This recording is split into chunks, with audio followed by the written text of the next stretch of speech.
Assalamu alaikum wa rahmatullahi wa barakatuhu. Hello viewers, I Muhammad Abdul Habib welcome you all to AIMS tutorial for accounts.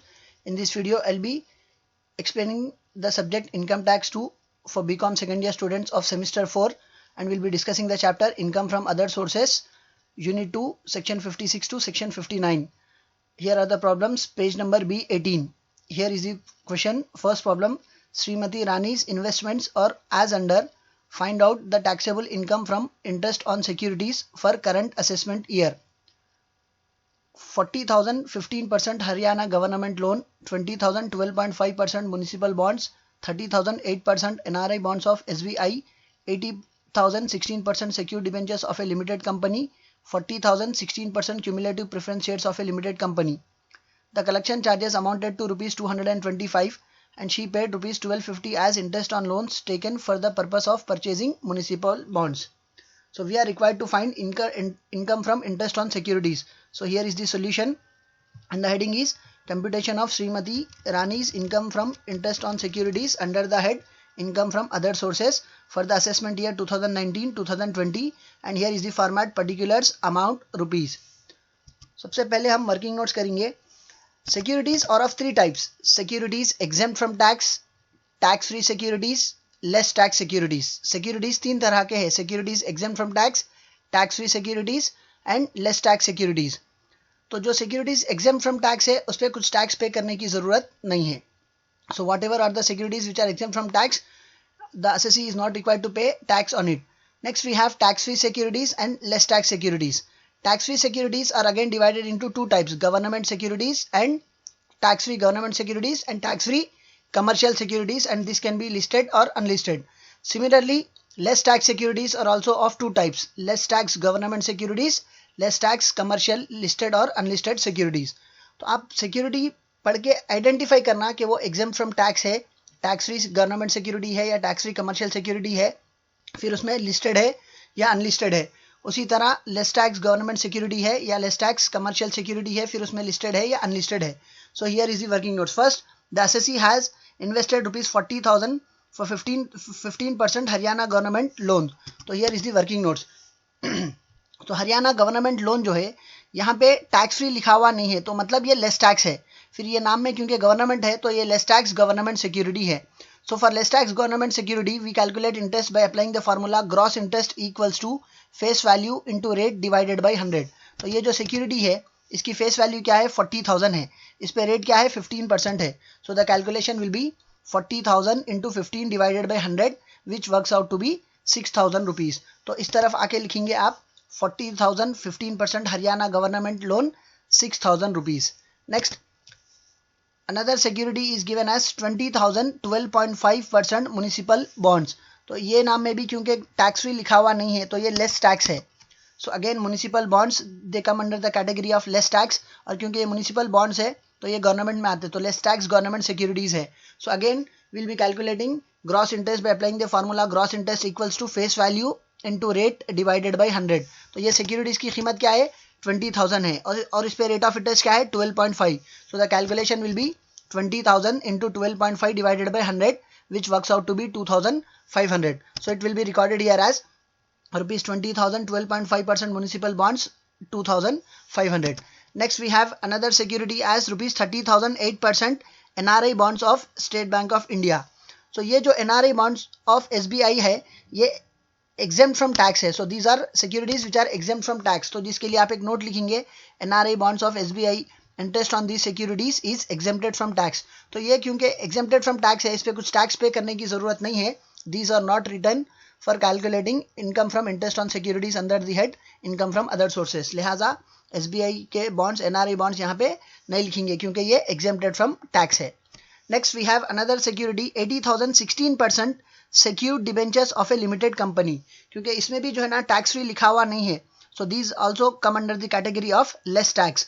But ये नाम में कहीं भी government भी specify करा हुआ नहीं है, मतलब ये लेस टैक्स कमर्शियल सिक्योरिटीज की कैटेगरी में आते.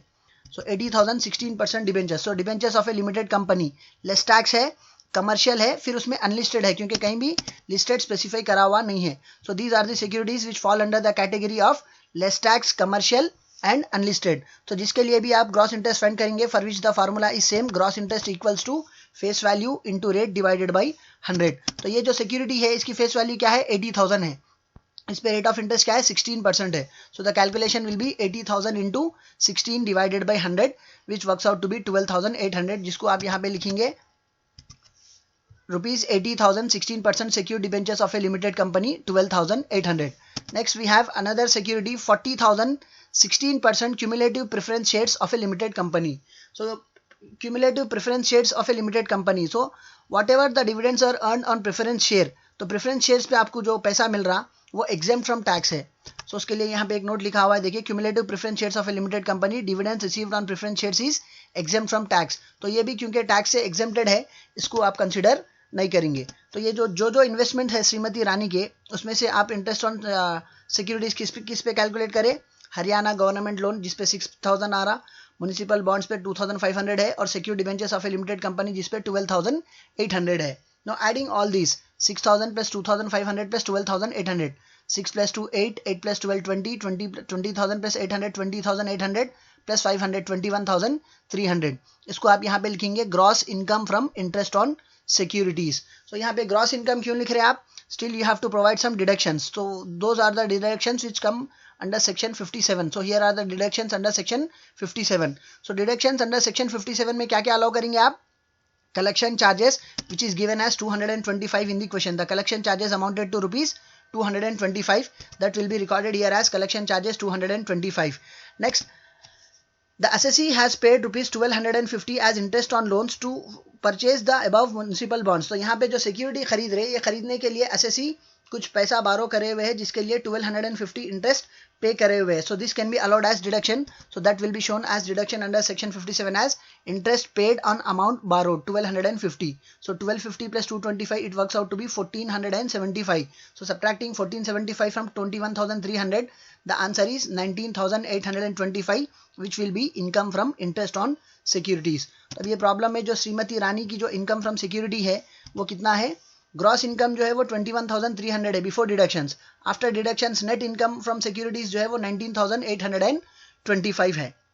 सो always remember that securities are of 3 types, securities exempt from tax, tax free securities, less tax securities. Securities exempt from tax जो है वो उसको आप इसमें कंसिडर नहीं करेंगे, और जो टैक्स फ्री सिक्योरिटीज है, tax free securities are of 2 types, tax free government securities, tax free commercial securities which can be either listed securities or unlisted securities। Similarly, less tax securities are also of 2 types, less tax government securities, less tax commercial securities which can be either listed or unlisted। तो जब कभी आपको problem में security दिया हुआ रहता और ये रेट ऑफ इंटरेस्ट दिया हुआ रहता, तब ये जो फार्मूला अप्लाई करेंगे आप, gross interest equals to face value into rate divided by 100, this formula will be applied to tax free government securities, tax free government securities, less tax government securities and less tax commercial securities। so ये जो formula है gross interest equals to face value into rate divided by 100, this formula will be applied for tax free government securities and less tax government securities and less tax commercial securities, be the commercial securities are listed or unlisted। अगर ये tax free government securities के अलावा अगर tax free commercial securities आ रहा है यहाँ पे, if it is tax free commercial securities, then first we'll be calculating net interest, for which the formula will be face value into rate divided by 100। then after calculating net interest, now we'll be calculating gross interest, for which the formula will be net interest into 100 by 90। तो जब कभी भी आपको problem में ये जो rate of interest दिया हुआ है, if rate of interest is given in the problem, if rate of interest is given in the problem, then you need to identify whether the security fall under the category of tax free government security or less tax government security or less tax commercial security और tax free commercial securities. अगर ये tax free government security या फिर less tax government security या फिर less tax commercial security में आ रहा, then will be applying the formula gross interest equals to face value into rate divided by 100। अगर वो टैक्स फ्री कमर्शियल सिक्योरिटीज में आ रहा, then will be applying the formula first net interest. ये जो gross interest equals to face value into rate by 100 है, ये tax free commercial के लिए ये instead of gross interest it becomes net interest. फिर इसका जो आंसर आएगा वो आंसर को बेस बनाते हुए will be finding gross interest for which the formula is gross interest equals to net interest into 100 divided by 90। But in this problem no security has been given which is of tax free commercial. तो जितने भी securities थे या तो वो tax free government थे या फिर लेस टैक्स गवर्नमेंट थे या लेस टैक्स कमर्शियल थे। तो यहाँ पे देखिए वर्किंग नोट्स में जो भी आए या तो लेस टैक्स गवर्नमेंट आए या लेस टैक्स कमर्शियल आए। लेस टैक्स गवर्नमेंट है, लेस टैक्स कमर्शियल है, एक भी सिक्योरिटी ऐसी नहीं थी जो टैक्स फ्री कमर्शियल थी। So we have not calculated net interest.